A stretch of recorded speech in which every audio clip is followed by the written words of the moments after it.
Just imagine कि कितनी strong laser beam हो जो कि 400 किलोमीटर दूर उड़ने वाले एयरप्लेन को मिनटों में पिघलाने की ताकत रखती हो। या फिर इमेजिन करो कि आपकी पॉकेट में रखी गई छोटी सी डिवाइस से अर्थक्वेक आ जाए। आई नो कि ये सब कुछ आपने अभी तक साई-फाई मूवीज़ और कार्टून्स में ही देखा होगा, लेकिन सच्चाई तो ये है कि ये सारे एक्सपेरिमेंट्स हो चुके हैं और इन सब खतरनाक इन्वेंशंस के इन्वेंटर कोई और नहीं बल्कि निकोला टेस्ला थे। आखिर निकोला टेस्ला की कौन सी इन्वेंशंस थी और उनकी मौत कैसे हुई, उनको क्या क्या मुश्किलात का सामना करना पड़ा, आइए जानते हैं फैक्टो सर्विस की इस वीडियो में। निकोला टेस्ला जो कि 10 अप्रैल 1856 को ऑस्ट्रिया की एक एम्पायर जो कि आजकल के वक्त में क्रोएशिया है में पैदा हुए एक सर्बियन अमेरिकन इन्वेंटर और एक इंजीनियर थे, जिन्होंने rotating magnetic field alternating current machinery की बेसिक्स को इजाद किया था। उसने एक 3 फेज सिस्टम को भी इजाद किया जिसकी वजह से इलेक्ट्रिक पावर की ट्रांसमिशन होती थी। 1884 में वो यूनाइटेड स्टेट्स में चला गए और वहां पर अपना सिस्टम यानी कि अल्टरनेटिंग करंट के ट्रांसफार्मर मोटर के राइट्स जॉर्ज वेस्टिंगहाउस को बेच दिए।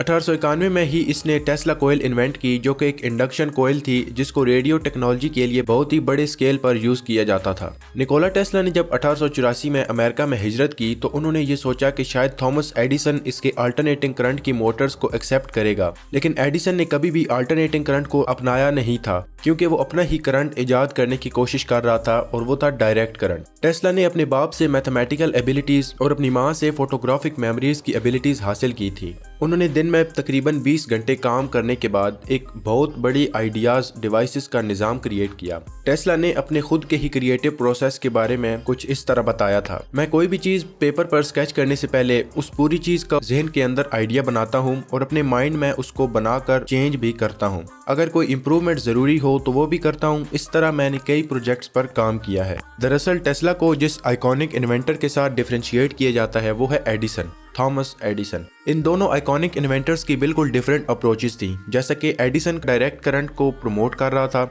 इलेक्ट्रिकल डिस्ट्रीब्यूशन के लिए, जबकि टेस्ला ने अल्टरनेटिंग करंट में वो पोटेंशियल देखा जिसकी वजह से वो लंबे डिस्टेंसेस तक बिजली को ट्रेवल करा सके। एडिसन का मेथड ऑफ इन्वेंशन काफी एक्सपेरिमेंटल था, जबकि टेस्ला किसी भी चीज को बनाने से पहले सिर्फ अपने जहन में ही उस चीज को विजुअलाइज कर लेता। और टेस्ला बहुत हद तक इम्प्रैक्टिकल था क्योंकि अपने फाइनेंशियल मैटर की वजह से, लेकिन एडिसन ने अपना इन्वेंटर और एंटरप्रेन्योरशिप हमेशा से एस्टेब्लिश किए रखा। टेस्ला ने कई आइकॉनिक इन्वेंशंस की जैसे कि अल्टरनेटिंग करंट और टेस्ला कोयल। टेस्ला का अमेरिका आने के बाद उसने थॉमस एडिसन के लिए मैनहट्टन में सिर्फ $50,000 पर काम करना शुरू कर दिया। उस वक्त टेस्ला का मकसद था डायरेक्ट करंट को सक्सेसफुल बनाना, लेकिन जैसे ही टेस्ला को यह पता चला कि एडिसन का डायरेक्ट करंट इतना इफेक्टिव नहीं है तो टेस्ला ने अपने अल्टरनेटिंग करंट पर काम करना शुरू कर दिया जो कि लंबे डिस्टेंसेस तक बिजली को ट्रांसमिट कर सके। लेकिन जब एडिसन ने उसको पेमेंट देने से इनकार कर दिया क्योंकि टेस्ला को हायर इसी वजह से किया गया था ताकि वो डीसी पावर सिस्टम के फ्लॉज को ठीक कर सके, लेकिन टेस्ला ने ये बात नहीं अपनाई और उसने फौरन एडिसन की कंपनी को छोड़ दिया। टेस्ला ने बड़ी कोशिश की कि इस डीसी पावर सिस्टम को पूरी दुनिया में इलेक्ट्रिसिटी को ट्रांसमिट करने के लिए मेन सोर्स के तौर पे एक्सेप्ट किया जाए,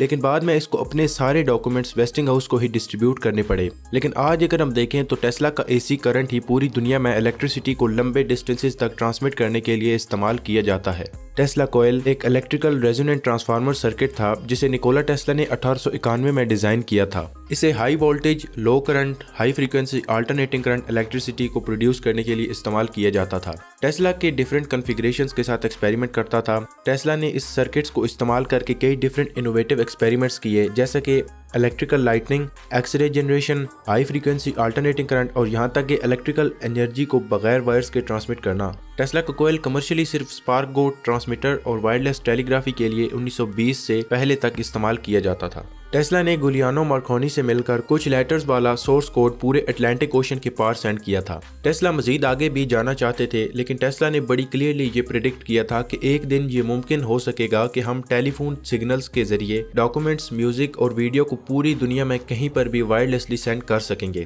लेकिन ये उन्होंने अपनी जिंदगी में कभी भी अचीव नहीं किया था। उनकी प्रेडिक्शन 1990 में वर्ल्ड वाइड वेब की इन्वेंशन के बाद सच साबित हुई। 1901 में निकोला टेस्ला ने एक बहुत ही एस्टॉनिशिंग क्लेम किया था कि वो रेडियो कम्युनिकेशन रिसीव कर रहे हैं मार्स प्लेनेट से। उनकी ये स्टोरी काफी उठाई गई और उनको पूरी दुनिया में बहुत पुज़िराई मिली, लेकिन 19 और 20वीं सदी के शुरू में वायरलेसली टेलीग्राफी का आइडिया डेवलप हो चुका था जिसके जरिए इलेक्ट्रोमैग्नेटिक वेव्स हवा में भेजी और रिसीव की जा सकती थी।